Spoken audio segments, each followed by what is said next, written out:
राज्यातील शेतकऱ्यांसाठी आजच्या ठळक आणि झटपट बातम्या। लाडक्या बहिणींसाठी फडणवीस सरकारचा पहिल्याच अधिवेशनात मोठा निर्णय, लवकर पैसे मिळणार।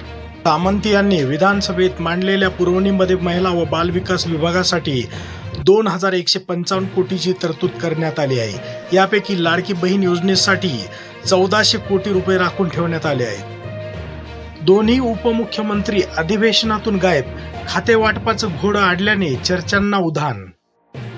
फडणवीस हे सुमारे तासभर विधानसभेत बसून होते, त्यामुळे दोन्ही उपमुख्यमंत्री गेले कुठे याची चर्चा सध्या रंगली आहे। अजित पवार आणि शिवसेनेच्या अनेक कार्यकर्त्यांनी ते दिल्लीला गेले असल्याचे सांगितले। खाते वाटपावरून ते नाराज आहेत। ते या संदर्भात पंतप्रधान नरेंद्र मोदी आणि केंद्रीय गृहमंत्री अमित शहा यांची भेट घेणार असल्याचे समजते। त्यानंतरच खाते वाटप जाहीर केले जाईल असे सांगण्यात येत आहे।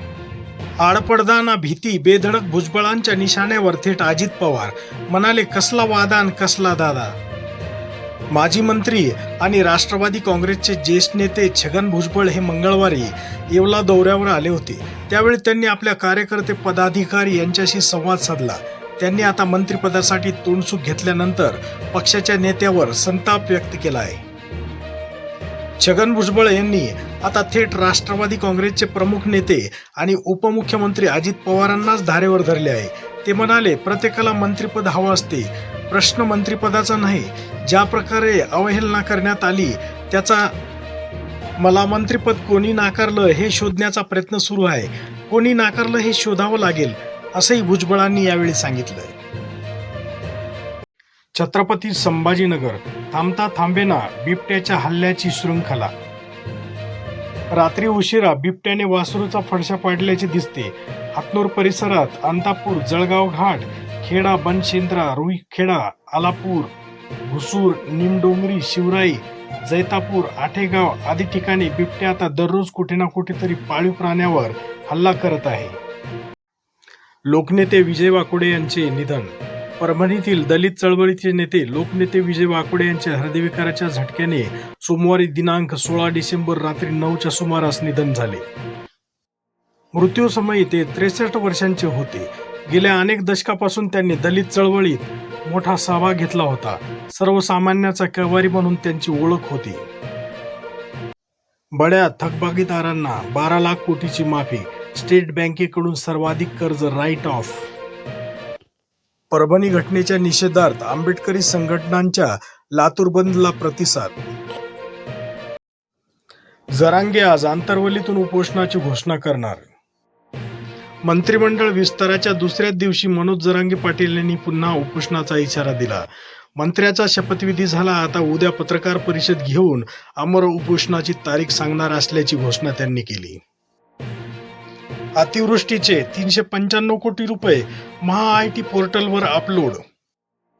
जिल्ह्यात यंदा सप्टेंबर महिन्यात अतिवृष्टीमुळे झालेल्या पीक नुकसानीपोटी 548 कोटी 59 लाख रुपयाचा निधी मंजूर झाला आहे। अर्थसहाय्याची रक्कम थेट लाभ हस्तांतरण प्रणालीद्वारे ई-केवायसी केलेल्या बाधित शेतकऱ्यांच्या बँक खात्यावर जमा केली जात आहे। मुद्रा बँक कर्ज योजनेकडे प्रशासनाचा कानाडोळा।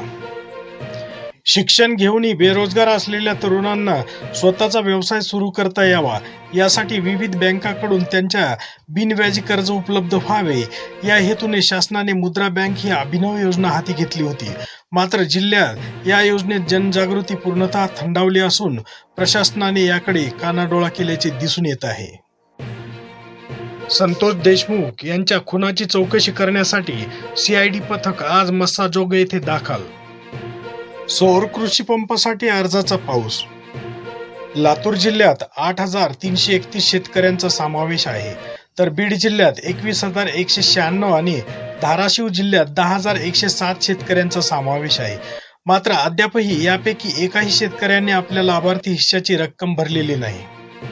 राज्य सरकारने राज्यात 10.5 लाख सौर कृषी पंप बसवण्याचे उद्दिष्ट ठेवले आहे।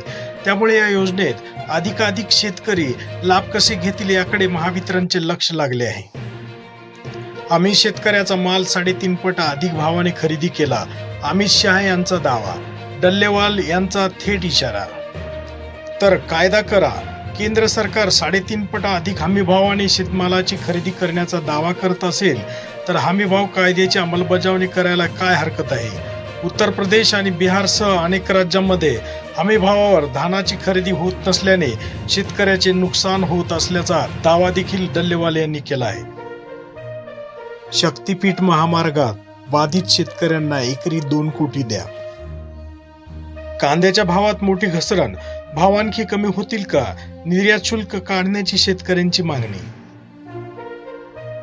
कांद्याचे भाव आठवडाभरातच 1500 ते 2000 कमी झाल्यानंतर शेतकरी नाराजी व्यक्त करीत आहेत. आजही कांद्यावर 20% निर्यात शुल्क आहे. हे निर्यात शुल्क काढल्यावर कांदा उत्पादकांना काहीसा दिलासा मिळेल. आता शेतकऱ्यांचे लाडके कृषी मित्र निर्यात शुल्क मागे घेणार का, हेच आपल्याला पाहावे लागेल. फळ पीक विमा परतावा मिळणार. न्यू इंडिया ॲश्युरन्स कंपनीमध्ये 500 जागांवर भरती. ग्रॅज्युएट उमेदवारांना नोकरीची संधी. लाडकी बहीण योजनेबद्दल हिवाळी अधिवेशनात मुख्यमंत्री फडणवीसांची मोठी घोषणा.